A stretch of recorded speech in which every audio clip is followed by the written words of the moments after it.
رمضان قد أهله بالصيام وأطل مصيدا أهلا وخلا ليته في كل حين. رمضان قد أهل بالصيام وأطل مسعدا أهلا وخلا ليته في كل حين. إنما المؤمنون إخوة فأصلحوا بين أخويكم واتقوا الله لعلكم ترحمون. يا أيها الذين آمنوا لا يسخر قوم من قوم عسى أن يكونوا خيرا منهم ولا نساء من نساء عسى أن يكن خيرا منهن. ولا تلمزوا أنفسكم ولا تنابزوا بالألقاب بئس الاسم الفسوق بعد الإيمان ومن لم يتب فأولئك هم الظالمون.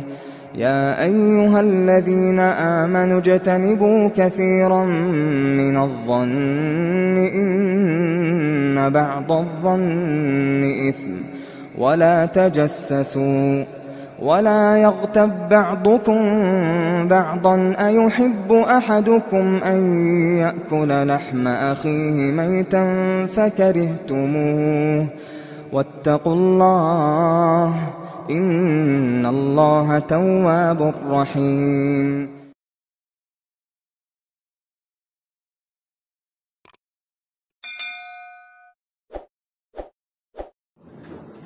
السلام علیکم ورحمۃ اللہ وبرکاتہ۔ رمضان مبارک کے 14ویں سبق کے ساتھ آپ کی خدمت میں حاضر ہوں۔ نہایت ہی محترم دوستوں اور بھائیوں، بات کا آغاز ایک واقعے سے کروں گا کہ ایک پاکستانی رمضان کے مہینے میں اس کی ایک کولیگ نے اس سے سوال کیا کہ یہ روزہ کیا ہوتا ہے؟ تو اس نے جواب دیا کہ ہم اس میں کھانے پینے سے رک جاتے ہیں اور روزے کے دوران ہمیں اس بات کا منع ہوتا ہے کہ ہم کسی کو گالی دیں، جھوٹ بولیں، غلط بیانی کریں۔ تو وہ جو اس کی کولیگ تھی وہ ہنسنے لگ گئی اور کہنے لگی کہ مسلمانوں کے تو مزے ہیں کہ انہیں ان چیزوں کی پابندی صرف 1 مہینے کرنی ہوتی ہے، ہمیں تو پوری زندگی کرنی ہوتی ہے۔ کہنے کا مقصد یہ ہے کہ روزے کا مقصد صرف کھانے اور پینے سے رک جانے کا نام نہیں ہے، بلکہ روزہ بارہا پہلے بھی میں آپ کو بتا چکا ہوں کہ ایک بڑے مقصد کی تیاری ہے، ٹریننگ ہے۔ مسلسل 1 مہینے تک یہ عبادت اس لیے کروائی جاتی ہے تاکہ ہم اپنے اندر تبدیلی لے کر آئیں۔ اسی لیے نبی اکرم صلی اللہ علیہ وآلہ وسلم نے فرمایا کہ بہت سارے روزہ دار ایسے ہیں کہ انہیں سوائے بھوک اور پیاس کے کچھ نہیں ملتا، یعنی انہوں نے صرف روزے کا مقصد کھانے پینے سے رک جانے کو سمجھ لیا ہے۔ اسی طرح آپ صلی اللہ علیہ وسلم نے ایک دوسری حدیث میں بات بیان فرمائی کہ اگر کوئی شخص جھوٹ بولنا اور گالی دینا نہیں چھوڑتا یا لڑائی جھگڑا نہیں چھوڑتا تو اس کے لیے بھوکا اور پیاسا رہنا کوئی فائدہ مند نہیں ہے۔ مطلب یہ ہے کہ رمضان مبارک کا مہینہ در حقیقت ہمیں ہماری زبانوں کی حفاظت کے لیے بھی لایا گیا ہے۔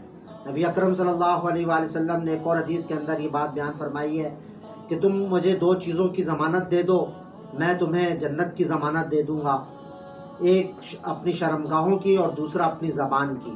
یہ زبان جو ہے نا، یہ انسان سے بہت سارے گناہ کرواتی ہے، اسی لیے حضرت ابوبکر صدیق رضی اللہ تعالیٰ عنہ اکثر اپنی زبان کو پکڑ کر رویا کرتے تھے اور کہتے تھے کہ اس کی وجہ سے بہت سارے لوگ جہنم میں جائیں گے۔